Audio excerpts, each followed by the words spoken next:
My darling sister, you think you've gotten a raw deal because culturally your husband oppresses you. Culturally he abuses you. Culturally you got cultural baggages. So you think the Muslims are doing you a wrong deal. But I have news for you, my darling sister. Allah subhanahu wa ta'ala has allowed you to keep your own name. You know, you get married here in this country and you're Mrs. So-and-so. But in Allah's book, you are the daughter of so-and-so. You've got your own name. Allah subhanahu wa ta'ala, through His Sharia, has seen to it that you have your own wealth. You have your own wealth. Allah subhanahu wa ta'ala has seen to it that you get your own portion of inheritance and you keep it too. Allah subhanahu wa ta'ala sees to it that no matter what you earn, your husband has to provide for you. This is Allah's Sharia. Allah subhanahu wa ta'ala has made you not an object of desire or objectification as they have done in the West, but Allah subhanahu wa ta'ala has made you a pillar and a builder of the society that you are a part of. And what did you do? What are you doing? Let's look at some of these pillars in the society. I ask you, Musa alayhi salatu wasalam. Musa alayhi salam, the Prophet Musa. His life was a success built by women. His mother was inspired by Allah subhanahu wa ta'ala. His sister ran after him and saw that he was returned to the household. The wife of Fir'aun pleaded on his behalf for Fir'aun to what? To take him into her home. Surrounded by women.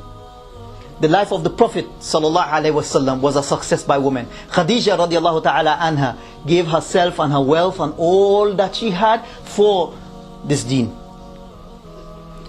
The wife of the Prophet sallallahu alaihi wasallam, Salama, she gave him counsel, which at one time after the Treaty of Hudaybiyah, his companions were having doubts in their hearts about what to do. She counseled him. MashaAllah. The household of the Prophet sallallahu alaihi wasallam, his wives were women who gave out the sunnah and the ahadith and the fiqh that you and I study to this day. Women, our deen is a success of women. And our sisters, this is what Allah subhanahu wa ta'ala says in Surah Al-Tahrim. He says, وَضَرَبَ اللَّهُ مَثَلًا لِلَّذِينَ آمَنُوا. Allah has made a parable or a similitude or a parallel, or He has given an example to people who believe.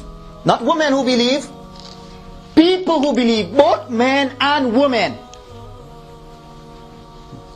Imra'atu Fir'aun, the wife of Fir'aun, is called Rabbi ibn li indaka baytan fil Jannah. When she said, "Oh God, oh Allah, build for me a palace for you for me next with you in Jannah.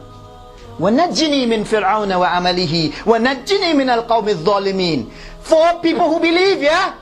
Save me from Fir'aun and his actions, and save me from the bad people. And I wonder which of our leaders today can say, save me from the bad people.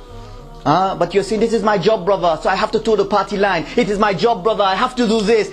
We say to you, didn't you not know? لا طاعة المخلوقات في معصية الخالق. Didn't you not know that there is no way that you can obey the creation over the laws of the Creator? So when you say, I'm selling these things and I'm doing these things, check yourself. وَنَجِّنِي مِنَ الْقَوْمِ الظَّالِمِينَ. And Allah further goes on, وَمَرْيَمَ بَنَةَ عِمْرَانَ. Maryam, the daughter of Imran. التي أحسنت فرجها. Who was that woman who is iffat? Who was that woman who is modest and chaste? To show women that that's how you need to be. Show women, men and women. We are suffering as a people. And we are supposed to be the vicegerents who are supposed to bring Islam to non-Muslims. That ain't gonna happen. It's not going to happen if you don't have the taqwa of Allah and if you're not aware of these things.